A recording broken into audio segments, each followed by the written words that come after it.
অবশেষে নিজের ঘরে আসলো ওয়েন্ড্রিলা। কেমন যেন শান্তি শান্তি অনুভব হচ্ছে। বাহিরে দরজা ধরে অভ্রের কাছ থেকে 5,000 টাকা নিয়েছে ওয়েন্ড্রিলার ফুফাতো বোনেরা। অভ্র ঘরে এসে আগে ওয়াশরুমে গিয়েছে। ওয়েন্ড্রিলা নিজের খাটে শুলো। 2 দিন মনে হচ্ছে 2 বছর। এই 2 দিন ঘুমাতে পারেনি পাথরের বস্তাটার জন্য।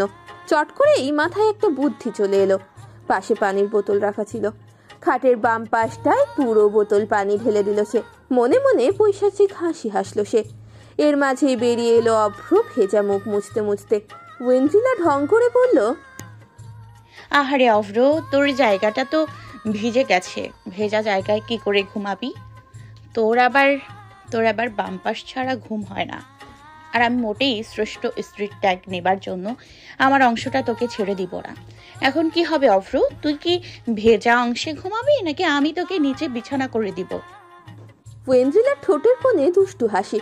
অভ্রের বুঝতে বাকি রইল না তার শোবার অংশটা ভিজল ঠিক কিভাবে। কিছু সময় ধীর নয়নে চেয়ে থাকে সে। হাসলো কিঞ্চিত। তারপর ওয়েন্ড্রিলার দিকে ঝুঁকে এসে বলল, শ্বশুর বাড়িতে জামাই মাটিতে শুলে তোর মা বাপের সম্মান যাবে। বেচারা শাশুড়ি মা এত যত্ন করে জামাই আদর করেছেন, সব ভেস্তে যাবে। তুই চিন্তা করিস না, আমি তোর জায়গাতেই অ্যাডজাস্ট করে নিতে পারবো। তুই বরং আমার বুকের ওপর শুয়ে যাস, স্বামী স্ত্রী আমরা জড়াজড়ি করে ঘুমিয়ে পড়বো। আমার ঠেকা পড়ছে নাকি? তাহলে আমি বরং শাশুড়ি মাকে বলি আমাকে একটু শোবার জায়গা করে দিতে। আমার বউ তো আমাকে শুতে দেবে না, দেখি মা কি বলেন।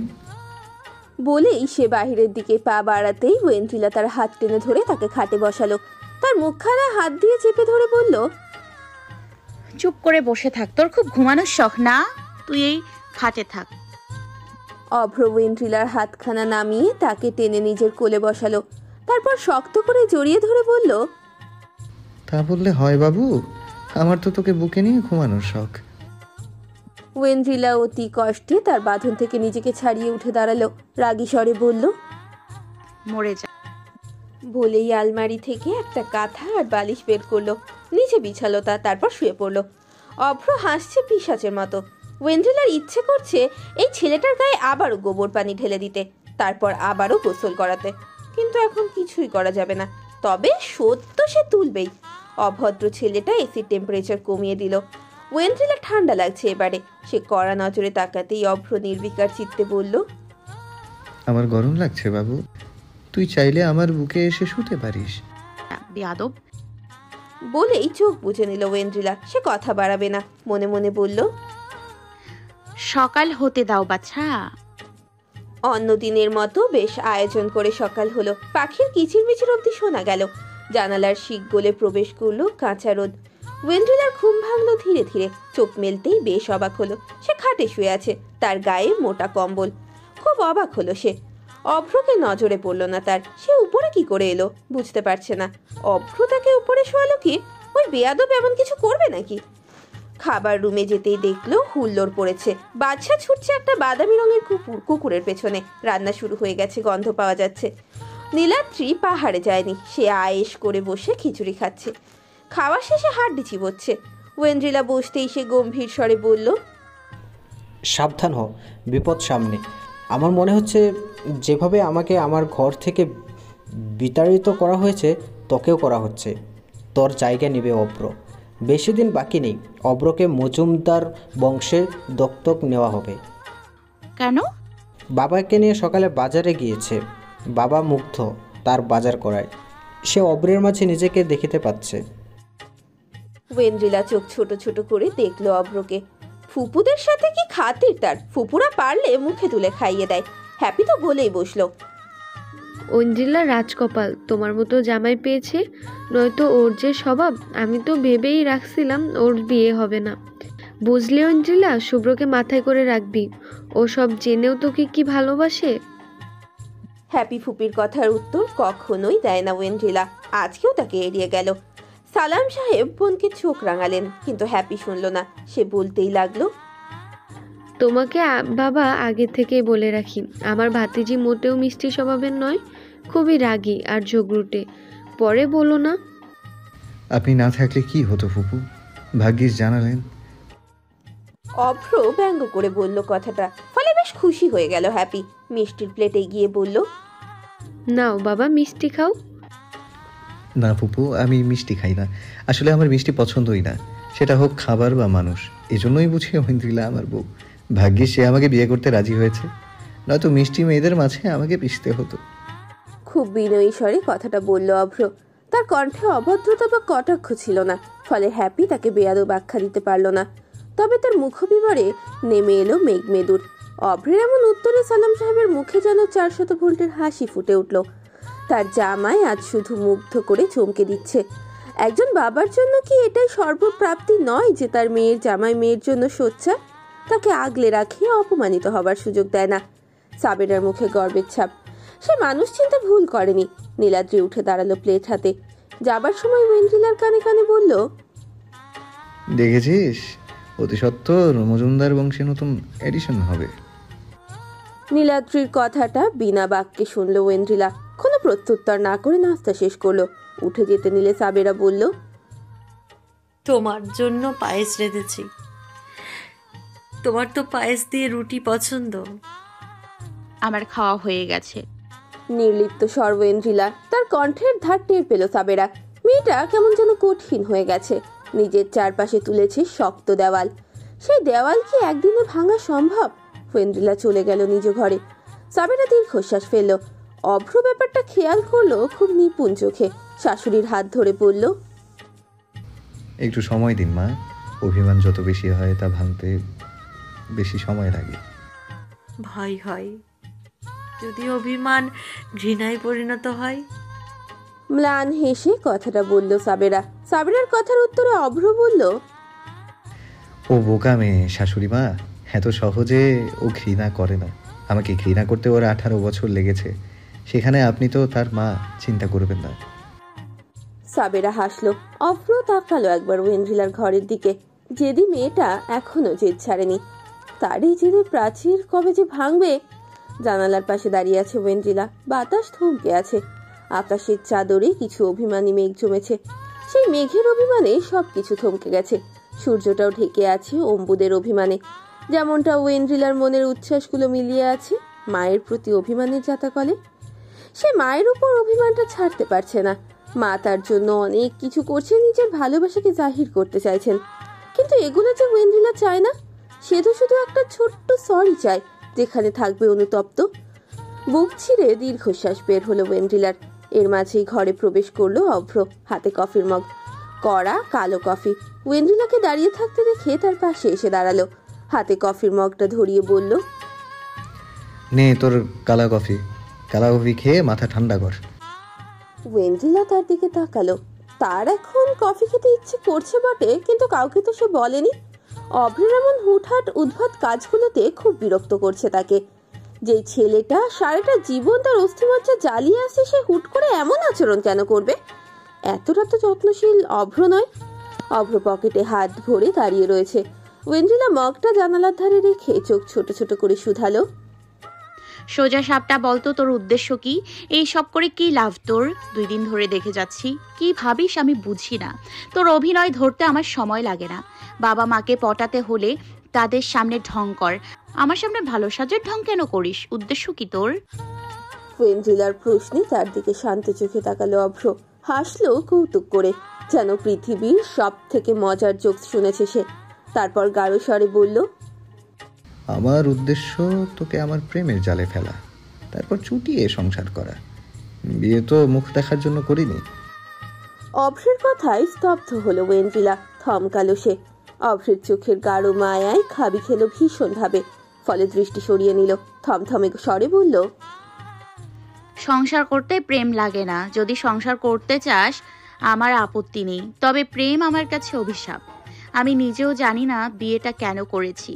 আমি এই বিয়ের ভবিষ্যৎ কোথায় সেটাও জানি না। পৃথিবীর আর 5টা মানুষকে দেখাতে সংসার করতে হলে করব, স্ত্রী হিসেবে যা যা করতে হয় সব করব, তবে অহেতুক প্রেমের জন্য সময় নষ্ট করিস না। নশ্বর শরীর ভোগ করতে চাইলে বলিস আমার আপত্তি নেই। ভাঙা হৃদয়ে রাজত্ব করার অলিক স্বপ্ন ছেড়ে দে। কথাটা শেষ করার পূর্বেই একগাছা চুল মুষ্টিবদ্ধ করে ক্ষিপ্রভাবে ওয়েন্দ্রিলাকে নিজের দিকে টেনে আনলো অভ্র।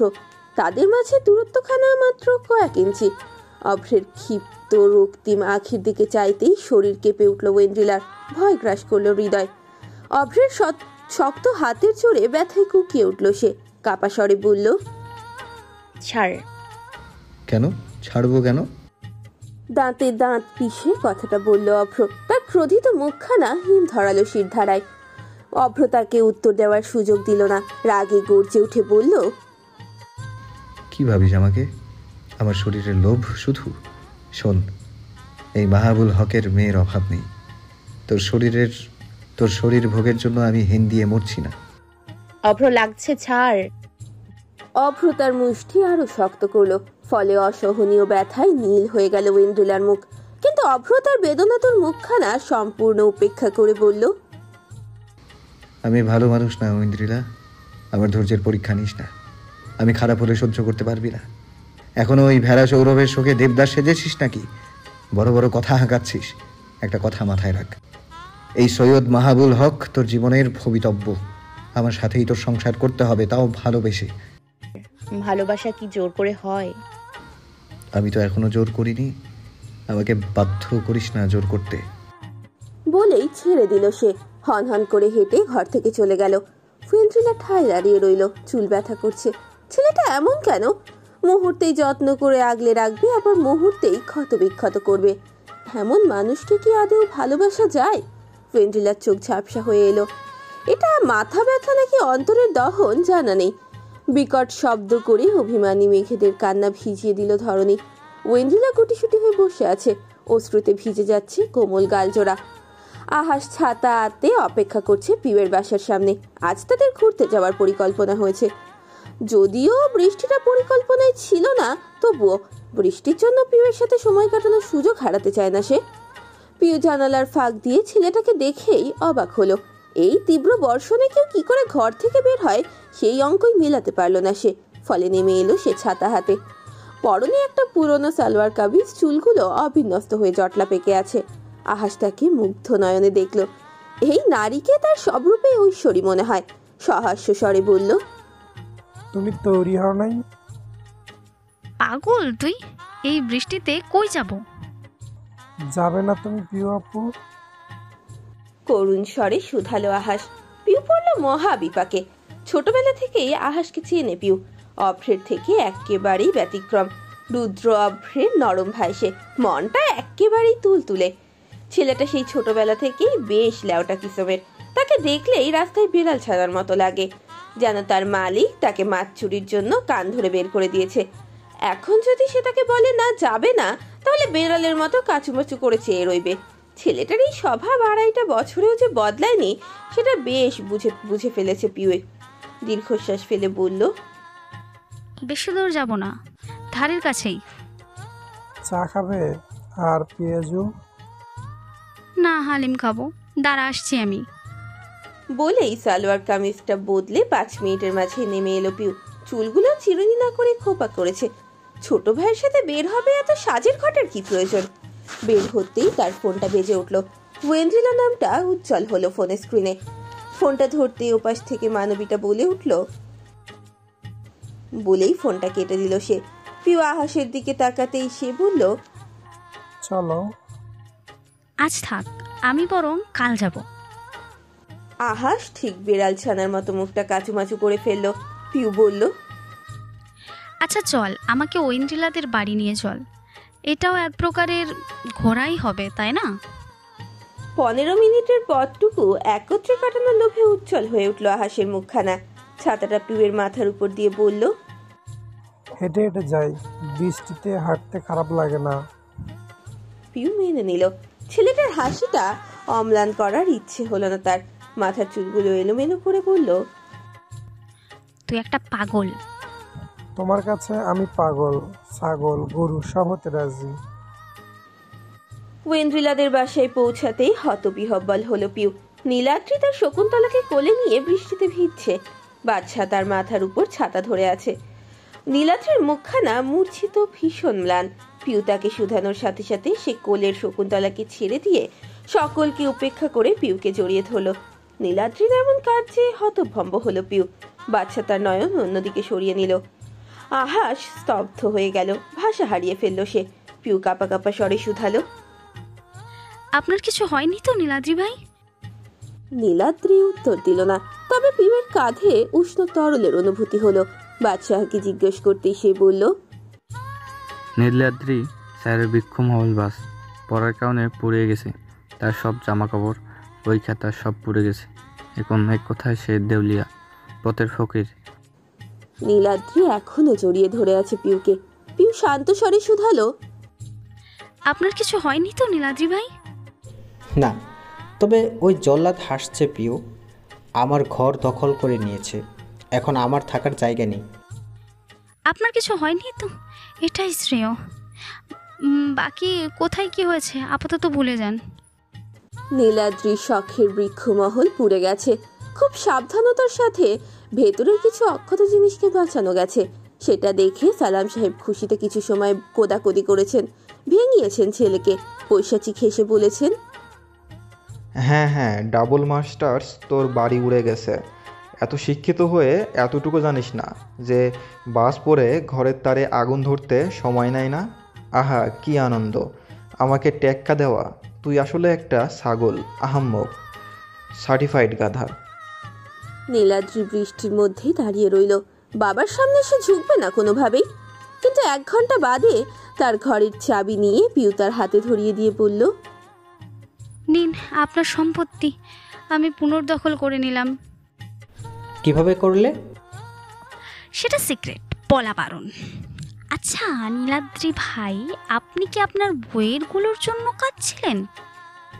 না। জামা কাপড়? না। তাহলে? বলা যাবে না, সিক্রেট। সময় হলে বলবো। সবার প্রথমে তোমাকেই বলবো। তখনই তার নজর গেল আহাসের উপর। ছেলেটা ছাতা হাতে দাঁড়িয়ে আছে। নীলাদ্রি চোখ কুঁচকে শুধালো, এই গর্ধবটা এখানে কেন? পিউ সাথে সাথেই বলল, আমার সাথে এসেছে ও। তোমার সাথে ও আসবে কেন? আচ্ছা নীলাদ্রি ভাই, এই তুফান বৃষ্টিতে ও যদি আমাকে না নিয়ে আসতো, আমি কি আসতে পারতাম? তাছাড়া পিউয়ের কথা শেষ হবার সুযোগ দিল না। তার আগেই নীলাদ্রি আহাসকে বলল, ছোকরা, তুমি তোমার বাড়ি যাও। বাড়ি যাব কেন? আমি কি করব সেটা আপনি বলবেন। আর আমি বাড়ি গেলে প্রিয় আপু বাড়ি যাবে কি করে?